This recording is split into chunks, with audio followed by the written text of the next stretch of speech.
On December 3, 1984, thousands of people in Bhopal were gassed to death after a deadly chemical leak at a Union Carbide pesticide plant. More than 150,000 people were displaced, of whom 22,000 have since died of their injuries. The affected people demanded the Union Carbide and Dow Chemical Company, that were the owners, to clean up the site and to provide compensation for those who have been injured or died because of the gas. People also demanded the factory to fund medical care, health monitoring, and necessary research studies. Though about 2 decades have passed, but the government has failed to punish the management of the company and dispense the compensation to all those who were affected. When Olympics were held in London in 2012, Dow, the company responsible for the Bhopal gas tragedy, was a sponsor. Many people protested against that also. We do have better laws today, but we must have proper inspecting mechanisms for such industries also, so that such accidents never happen.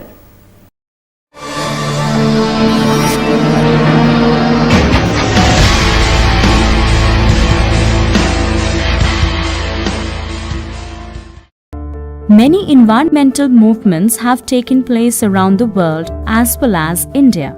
In India, the most famous environmental movement was that of the Chipko movement that started in the 1970s against tree cutting.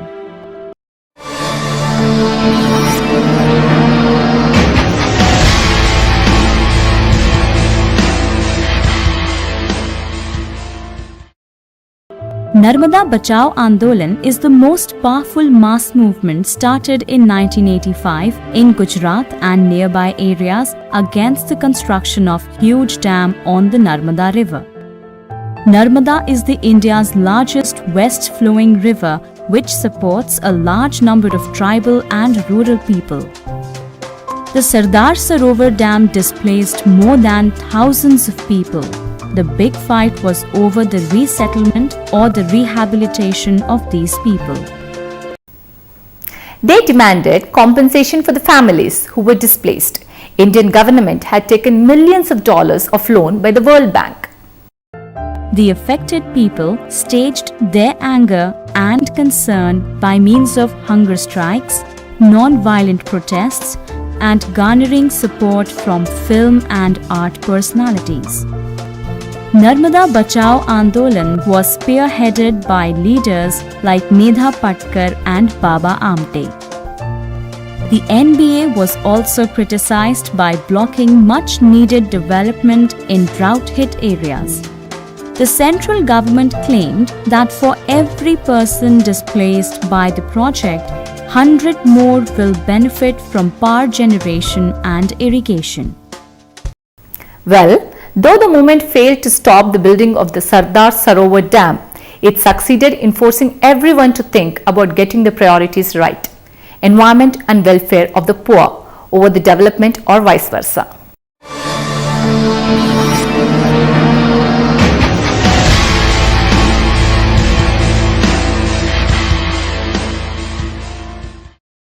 Many movements have been organized against the unfair treatment of the womankind and gender bias across the globe.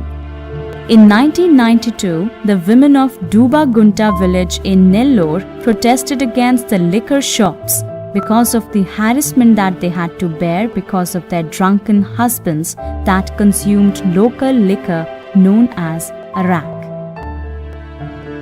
Many men had died or fallen sick because of drinking this type of alcohol. The women held the liquor shops responsible for all this and started picketing the shops, broke the bottles, and did everything to put an end to the sale of liquor there. These women belonged to the poorest of poor section of the society, but had the courage in them to stand up against some of the most powerful and influential alcohol manufacturers, but they did not fear for their lives and in end got what they wanted. The women in Manipur also protested against the laws that allowed the armed forces to suppress the people without any judicial review of their actions. The Armed Forces Special Powers Act of 1958 gave exceptional powers to the army to have their way with the locals to suppress any rebellion. In 1891, the British took control of Manipur but allowed the king of Manipur to keep acting as a king. In 1949, after India had become independent, the king of Manipur signed a merger agreement with India and became a part of India. Many local tribes were against this merger and wanted their independence. To quell the chaos, the Indian army was deployed in the region with special powers to keep it under the Indian control. Many men were picked up for investigation and tortured. The women tortured and sexually abused too. A number of men and women lost their lives because of the willful ways of the army.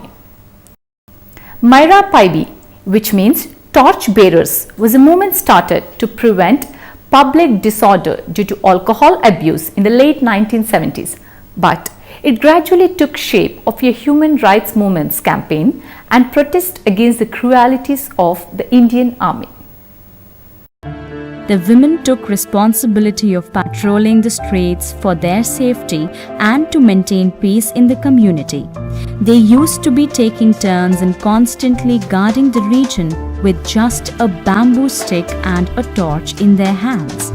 Many women protested by going on hunger strikes. Iram Sharmila, a Manipuri woman, is on hunger strike since the past 10 years. She is under house arrest and fed through the tubes. The Jeevan Reddy Committee and the Veerappa Moily Administrative Reform Committee both recommended a reappeal of the Act, but things will take time and happen on ground. Children, there will always be conflicts and problems with the administration, but what is important is the people must work together unitedly and have courage in them to raise their voice against any injustice or oppression that they see happening in the society. Goodbye and meet you in next class.